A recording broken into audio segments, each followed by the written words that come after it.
What the heck? Look at that. What? I said what? Oh, hey, Instagram, it's me, T, from the Patterson's taking trains to bed. Hey, just notice that when I do like this, when I don't do the glass and I just do like this with my fingers, it's a T. You know, it's a T. I don't worry about that. But look at, I was sitting up here, and I've been drinking stingy nettle tea, because I'll tell you in a second. But so this cup was there, so I'm setting everything up. My little thingy, this one here, fell into the tea just that little bit there, and then it hit my thing there, and I got to do, you know, let me tell you something. This is how we adapt, right? If I'm going to do these recordings and have a hoodie with a string on it, I need to put the string inside. And this is for all those people that, I see press conference. Anyway, people wearing hoodies, especially athletes, when they got the things. It's disconcerting, It's like, it's like, there's this whole thing in theater. Like, say, for instance, you watching a play, and something happens, and somebody say the guy was handing a kerchief, something falls out of somebody's pocket, right? And if you leave it there, the audience is watching that, so somebody's got to pick. Oh, don't worry about that part. Look, it's 2 days before this is Monday, Tuesday, Wednesday. I go to India for a further healing. I was in India about, I guess 11 months ago when I went. Yeah, whatever. I was in India last February, and right before I left, right, Bell's palsy came down on me. In fact, I was right here, and someone said West, ready to take off for a flight to India, and we went camping, and then the next day, this whole side of my face came down, and it affected this thing, and whatever. In fact, if you look at it now, it's much healed, much better. See, this thing was up like that. There was nothing here. This was like, oh. You know what? I look like. See, I do this thing. I'm a literary kind of person. So I said, I look like Quasimodo. Then I said, but I'm also black. Specifically, specifically American African. So I know Boondocks. So instead of saying Quasimodo, nobody in black people gonna know that. So I said, like Uncle Ruckus. That looked like Uncle Ruckus with one eye, and I couldn't even. Well, not. I got getting better at that. See, I can blink this one, but this one I gotta do some stuff here like that. So that's gotta heal. But now lately for the last 4 months, 5 months, this is sort of healed up a little bit, but there's still a muscle thing that's gotta happen here. So this whole Bell's palsy thing is supposed to be a nerve thing. Though it starts on this side, it starts behind you, something like that. Some nerve thing, and it mess up your whole thing. Nobody knows it. I don't know. The point is, it's a nerve thing. So let me tell you something. Since the '80s, in fact, I've been traveling since the '80s. I'll get back to that in a second. Let me just say something. I knew I was built to travel when I started traveling. Officially, I started traveling out of the United States. Excuse me, I got to take a thing of stinging nettle. Out of the United States. Well, I had a chance when I was in the Air Force in like 1973. I had a chance. I had never been out the country, and because you're in the Air Force, you could take transport with it, and that was at McGuire Air Force Base, MAC Command. Where you transport equipment. In fact, I knew how the war was going, no matter what happened in Vietnam, because how much blood we were shipping out. Because this is where the blood left, so I knew how the war was going. Just how much blood is letting out. That's how the war was going. Anyway. So I had a choice. Either I could get on a plane and go to, I think it was Egypt, or I can get on a plane and go to California. Before I get to, let me say something. I knew back then we were training in McGuire Air Force. We were in 1973, the early '70s. We were training people from Iraq. I think it's Iraq, yeah, because you sort of forget that part too. Let me go back to what I'm saying. So I chose to travel to, I chose to travel to California because I said to myself, well, let me do the States more, and eventually I get to do the world, right? So I didn't do it. But then in 1988, right, I went, and for my birthday that year, I said, well, let me go to Canada. I know it's still on the continent, but officially it's like a country I'd never been there, whatever have you. And I had a passport. I hadn't even a passport. For some reason, I had a passport anyway. You didn't need a passport to go to Canada. Oh, So I think you use your driver's. Anyway, so I had a passport. So it's the first time I used my passport, 1988, going to Canada. In fact, I went to I, I just got on a train because I like trains, from New York up to Montreal. And so, I mean, I just got a train. That's what I do on my birthday. I just travel. You know what I mean? It's New Year's Eve, the same. I travel. I never around where people are looking for me at. So, so that was an eventful trip. Anyway, so I traveled. So that's the first time I traveled out and with a passport. You know, first time I've been out of the country. It was a great trip. I had just no. I didn't have my locks then. This is 1988. I didn't redo my locks in 1989. When I say redo, I had locks in the early 80s because when I was living in Somerville, Chris, I was living with 5 women. Don't worry about that part. I was living with 5 women at the time, and they all had specialties. 3 of them were like the best cooks you would ever know. So I could cook, but I couldn't. They wouldn't allow me. And I had a big house, and we had built the kitchen table in the kitchen. Right? Complicated. Anyway, in fact, that was interesting kitchen because we had an industrial oven, but we also had, it was a house that had, it was a second oven, one of those old kind of things. Anyway, don't worry about that part either. My point really is, so Chris, she went and did these little braids like that. So like the beginning they had braids, then they sort of went into locks, right? Now to think about that, at the time, the cops, whoever you want to call them, they were killing black people, for having locks. Mm-hmm. Literally, you had locks. They would I like the way I say that. They would unalive you for having locks. Hey man, black people, we always have it rough. That's not the point. Anyway, so the next year, 1989, I got a chance to go with a group of people to Panama. Okay, so I would say that this is the really first official thing. So I was with a bunch of journalists, and we went to Panama. That was when Robert Knight, we had a group, and that's when this is like a week, 2 weeks, whatever, before they deposed Noriega. Well, Robert Knight snuck off. This is what some people at BAI snuck off, right, and had an interview with Noriega. Didn't tell nobody. That's the way. Now, I want to leave out Robert Knight, peace and blessings on his eternal soul. Anyway, so that was my first official trip. Now, that was, I forget, whatever month Noriega got deposed, but I had planned this trip. So I said, okay, I'm going to finally travel, right? And I was at BAI, but I was doing a bunch of other stuff I was doing. Right? Anyway, and right before I left, I got the word that I was going to be the production engineer for the station, right? Because they had hired somebody to buy. The dude walked in, looked around, heard some stuff, and left. And I had applied for the job, and whatever, because I was qualified. Anyway, so they said I said, oh man, I got this trip planned. I gotta go. I'm going to Guatemala. Oh, I know what it was. I was doing it on my radio, and once a month, the great Chris Brandt, the great poet, right? If I get to New York, sometime in this year, I gotta go. I always visit Chris every time I go. Love Chris.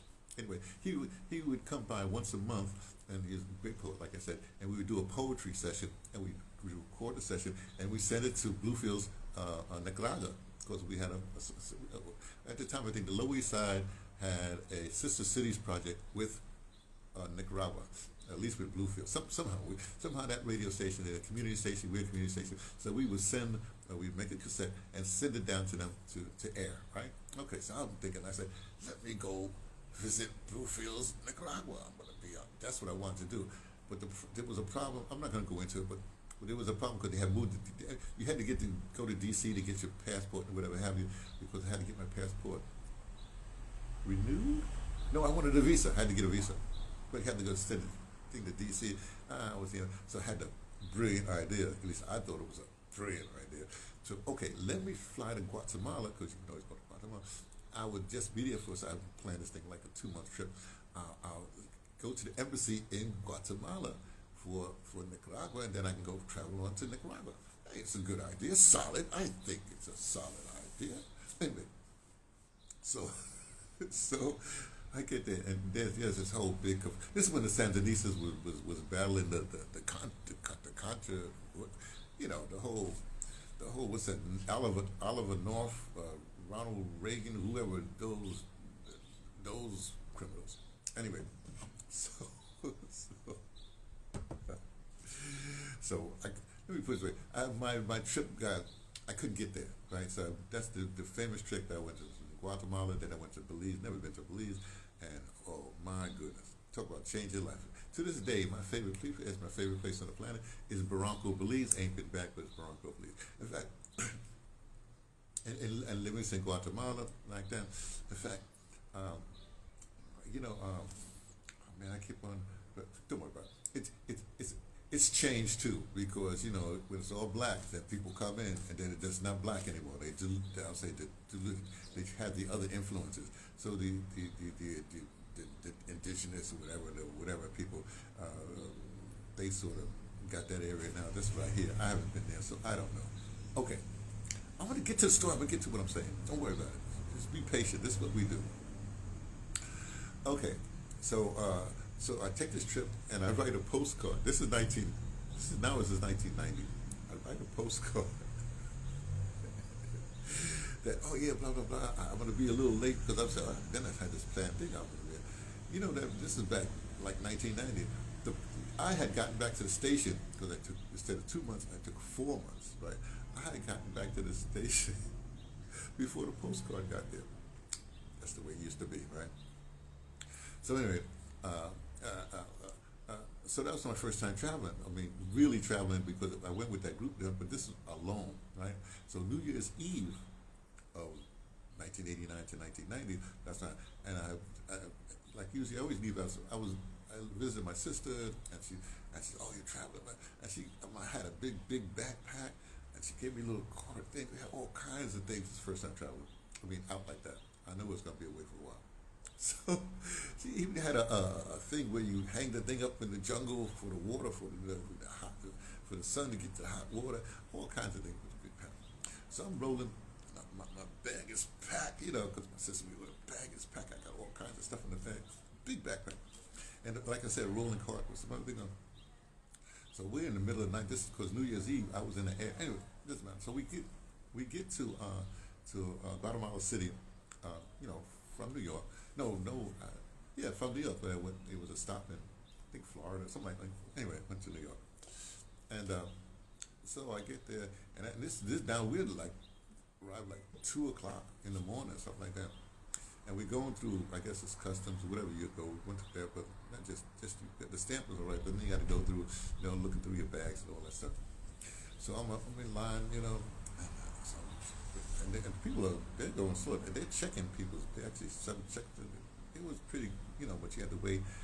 And then they looked if you could go, whatever happened. So right before me was this middle-aged woman, right? And they opened her bag. I'm serious. I'm telling you. I tell this story every time. It's a great story. This guy is going. He's throwing stuff, going through drawers up in the air like that. And then finally lets it go. Now I'm next.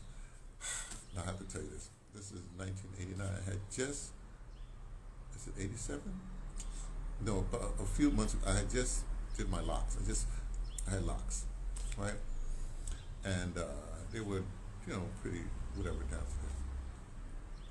So I'm going through the thing, and I'm going like, oh no, I fit the profile. I got this big bag. I'm black. I got locks. And so I approach, I go like, oh boy, I gotta unpack this bag. And so I go, and the guy looks at me, and he gave me this look, and then he gave me the biggest smile you could imagine. And he goes, it's pantomime, and said, go on through, right? So I went through, wow. Now this was really interesting. This is when they had the I don't say death, the death squads, people in the killing, whatever it is, right? And this is my first time traveling, and the airport was so overwhelming. This is 2 o'clock. They're trying to hustle you. I said, no. I just got away from all that chaos, because my brain is like, nah, man, I don't know how to deal with this thing. So I ended up sleeping have the airport sleeping that day at a, not an underpass, but it was a road, something like that. And then I end up sleeping there on the, not the top, not, I was to say tarmac, I could get whatever, in, outside the airport, but in the, like the countryside, whatever it is. And I woke up, whatever have you. But the thing is, there was people with guns running around, whatever have you. Here, me, idiot that I am, I'm getting my sleep. Then I get up, then I finally get a bus, whatever, I get to town, whatever. So that's my first thing. So I'm saying that I know when I started to travel, I was built for travel. I didn't tell you this, but that 1988 year, when I went to Montreal by myself, train got delayed, ended up talking to the sky, and ended up crashing out of his place for a day before I got a hotel. So now early things, so I'm built for travel. Plus, you have to understand, in this the medium height in the world, I guess. Well, let me put it this way. I don't know about the States. Like I'm 5'8", right? But if you go to Scandinavian countries, something like that, so everybody's tall. But the median age, if you look on the whole planet, is between the short people, whatever, is about 5'8". So I'm perfect. So if I go to certain countries, I can blend right in. Some countries I'm a little taller, but I'm black, so and some countries I'm a little short, but whatever. So anyway, so I'm trying to say I'm perfectly built to travel. But since then, I've got smart about travel. So for instance, I know this is just not just travel, but I don't actually wear jewelry. I don't wear any jewelry at all. I don't wear jewelry. There's certain things that I know to do. So like shoes, right? I don't wear expensive whatever. I wear cheap shoes if I can, because when they look at you, the first thing they do, if a criminal look at you, they look at your shoes, then they ask you the time to see if you got a watch. But with this back then, now it's cell phones with different. So anyway, so those is the kind of things that I know. So when I travel now, and I have different places, like I usually try to travel to warm climates, so I don't have to carry a lot of baggage, right? So now what I did, now when I travel, I got it down to a size, right? Now this is a heavy hoodie, but I'm going to India, and it's going to be warm, hot there. So I don't need a heavy kind of thing, but this is like at night, you can put on a hoodie and stuff like that. But also, I might, it's an outside possibility that I might have to go from India straight to New York in like April, rather than come to Cape Town or whatever, come back here, and then, doesn't matter. So anyway, so this is the hoodie I wear at night, but also I got to represent, so I got to pick my hoodie, so I represent with Artifice. This is Dr. DC, theater person, Shack Theater, backyard Shack, whatever, helping us out in DeBrother. So I got to represent. So this will go with me. I won't wear it a lot. If I get to New York, I wear it. And plus, when you get some place that's warm, you buy stuff, right? I got my, doesn't matter. Okay. But this going to India, this is another healing session. We had a healing session earlier, last year, not this time. Now I'm going to go to Finding Hills because of Bill's policy. It was other healing I have to do about my hips and my feet, all kinds of things. I got to do breath work. All of the stuff I knew about long time in the 80s, right? I was watching something, what's it on? It was Joe Rogan, the Perry guy, the ex-governor of Texas, governor of Texas, whatever. He's now an Ibogaine activist. Right before he was I knew about Ibogaine in the 80s. Most of the stuff that's happening, like all this healing stuff, I've been through. I don't care what it is. Reiki, studied Reiki, whatever it is. I mean, massage, all kinds of massage things. So I know a lot about healing. My grandmother gave me a good foundation I know people say healthy food, vegan, whatever. Healthy food. That's what you eat, like that kind of thing. So when I'm traveling, I have certain things that I know to do, and since I'm traveling for this healing, right? I said, okay, this is really serious. I'm talking about this thing. So now, as you can see, my wrinkles have come back. I call them wrinkles, whatever, have come back. So this, so it's going to take a little bit more to get this down. But to do that, I said, if this is what do you call that? A nerve kind of thing, then what's the best tea or best thing for nerve? It's stingy nettle tea, organic stingy nettle tea. So when I got here, I started doing a lot of stinging nettle too. What's another good thing for whatever? Because that's the repair your nerves and stuff like that. I'll keep on looking. When I get to India, I'll do some other stuff. So I just bought some more stinging nettle for here, but I'm gonna take a couple of bags, a couple of it's like 20 sachets. Like I used about 2 or 3. So I bought it to replace stuff in the house. Because also when I travel, if I stay at people's place, I don't. The word in other words, I, it's like I don't want to take. I want to. If I leave, I'm gonna leave it better than I came. So I bought a whole sachet, but I'm gonna say, hey, I'm gonna need more of this, right? So what I'm gonna do is I'm gonna take a few with me to last a week or something like that, like 7, something like that. And then when I get to India, I'll find some stinging nettle there because I think this really works. The stinging nettle and nerves, it really works, you know. Now, so that's in the morning, you know, morning warm tea, all that stuff, lemon, all that stuff. But now, here's the thing. A few months ago, found out about castor oil. Now, castor oil, they say, you know, you're supposed to put it in your navel. Castor oil goes into your system much better than anything else. Okay. So, but here's the thing. This is a cold press castor oil. Oh. But anyways, it's castor oil. This cold pressed is like this. So ahead have clicks like one of those. What do you call those? In the States, you'll have it CVS and stuff like that. Rite Aid still exists. Anyway, but there's always these stores that have a lot of pharmaceuticals. I don't know whatever you call it, but castor oil. You get the regular castor oil. You know, you can put it. What you do for your skin, like you take that castor oil. You take the castor oil with a coconut oil, and it's a good thing for the skin, right? Like that, great. But this castor oil, this is the kind that you can actually ingest, right? So what I've been doing, right? Well, I've been doing this thing where I put the castor oil here at night, and then put it in my eyes, something like that, come out there, apply it here, come down here like that, okay? But that actually has been working a lot.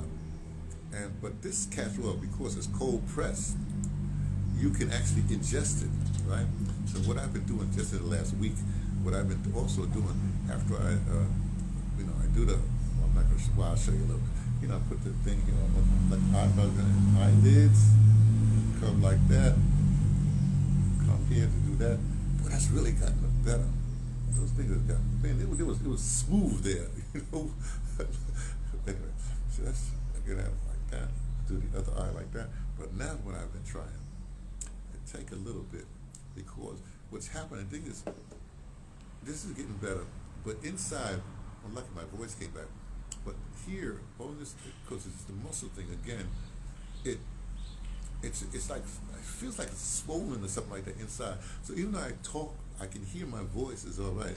I'm struggling with the, you know, let's see, you can see that with the lip like that. Someone punched me in my thing, and so there'll be some mouth exercise I'm doing and stuff like that. When I get to my healing people, my masseuse, my healer like that, his wife, this was her task, so she's going to really try to get this back, But what I'm also going to do is take this cold pressed castor oil, and I'm going to start, well, I have started a little bit, putting it in, and I put it on that gum, the upper gum and the lower gum.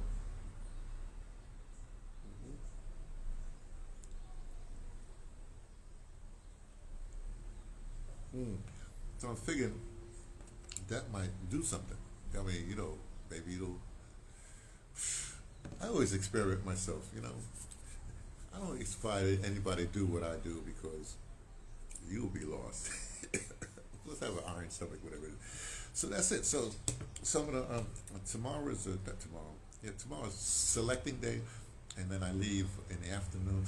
I leave here about 11 o'clock in the morning. So when I wake up early, blue light or something like that, and I'll do the final packing, which is it's not going to be a lot. I'm going to carry 2 bags.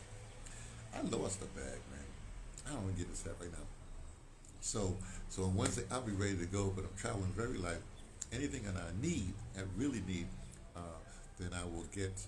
I will buy. You know, I'll buy in India, and India's got a lot of stuff. This castor oil, I am going to carry with me.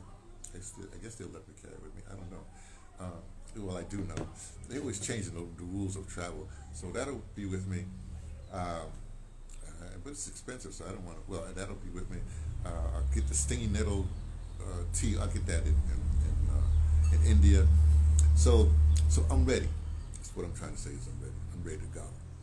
And maybe in a few months, maybe after, then all this thing will be right. My missile will be right. The thing will be right, like that. And but here's the other thing. How am I going to look? That's the other thing about travel. I won't get into that part. But right now, as you can see, well, about a week ago, my wife, cleaned up because she cut it, whatever have you. But I don't really care about hair. So in India, on the street that I said, I know I've been seeing this thing for months. There's a barber, an Indian barber. So I know. I'm not going to do anything with my hair. I'll just leave that alone. Well, I like the old bad look, I mean, I'm not looking for no whatever. I'm not trying to romance nobody, nothing like that. So I don't care how I look, So this will stay like this, the way it is like that.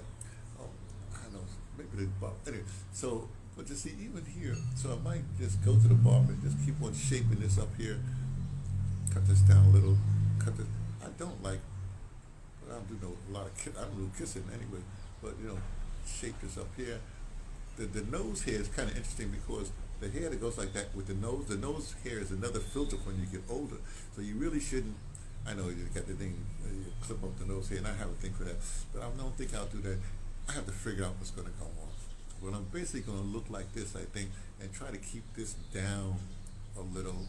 I'll go to the barber, every once a week, once every 2 weeks. I'll be there until April at least, to India, and see what happens. So that's it. I want to tell you about that. I'm readying myself for the travel and healing. This is a big healing thing. I got to do breath work. I got to do my somatics. I mean, there's a lot of stuff that I got to do. I got to hook up with people. So really, Malcolm, see y'all. I hear such everybody. We gonna talk. Elena, we got a lot to talk about because I hear what you want to do, and I'm going to give you some advice. People will usually take my advice, but we'll see what happens. And that's it. So, and it's going to be a thing. I think that what I'll probably do is this whole healing thing. I'll do a whole healing. This is a Monday. This is like supposed to be a meet day. Everything changes. So I'm going to. If you follow my journey, I'm not telling you to follow me, but every check in every once in a while, you can see how if this changes or what I will eventually look like. Morph to, right? But this is gonna be. We'll see what happens. I can do exercises. I know all kinds of exercises to do. Okay, I'll talk to you later. I done blew at you long enough. Y'all take care. See ya.